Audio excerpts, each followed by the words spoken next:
Johnny Depp's ex-wife, Anne Allison, was happy for him after he won his legal battle with Amber Heard. Allison, who was Depp's wife from 1983 to 1985, participated in an interview with Popcorn Planet where she discussed the legal dispute between Depp and Heard. The jury last year agreed that she had slandered the Pirates of the Caribbean actor in her 2018 op-ed that appeared in the Washington Post. In the conversation, host Andy Signore questioned Allison about her reaction when Heard, referred to as "she who shall not be named," brought up her charges against Depp. "I had met her before. I had been to parties at his house, and she seemed really nice. And she was gorgeous, and what's not to love?" Allison said, per Fox News Digital. But as the time went by, and I would hear things about her, she who shall not be named, he didn't seem too happy all the time. I didn't see him a lot, so I can't really say. Allison acknowledged that she found it difficult to watch the televised proceedings. She admitted that there were occasions when she cried because she was aware of how private Depp was and imagined how difficult it was for him as well. The things that affected me more were the things he said in court. I probably broke down several times because I felt really bad for him, Allison said. "You know, he's very private, which is why I don't do interviews. He's very private. And I think for him to come out so wholeheartedly was what he really needed to do. And I thought it was either going to be an epic train wreck or it was going to go really well."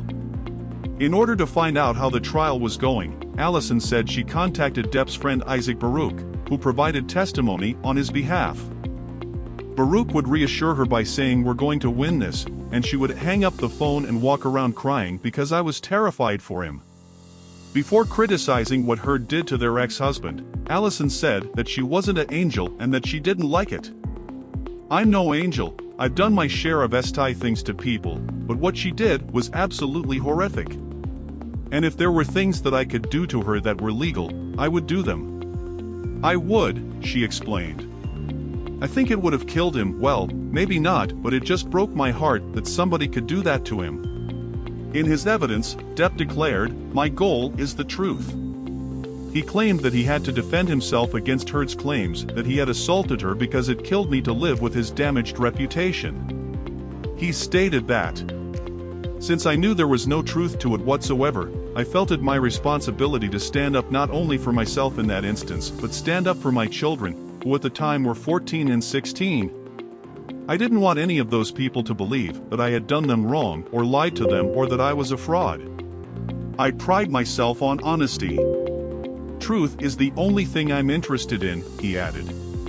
The Fantastic Beasts star later claimed that Heard's false accusations devastated not only his reputation but also his career, saying he lost nothing less than everything.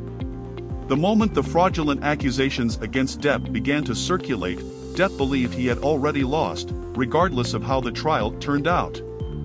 Depp explained, "When the allegations were made, and rapidly circulating the globe, telling people that I was a drunken, cocaine-fueled menace who beat women suddenly in my 50s, no matter the outcome of this trial, the second the allegations were made against me, and turned into fodder for the media.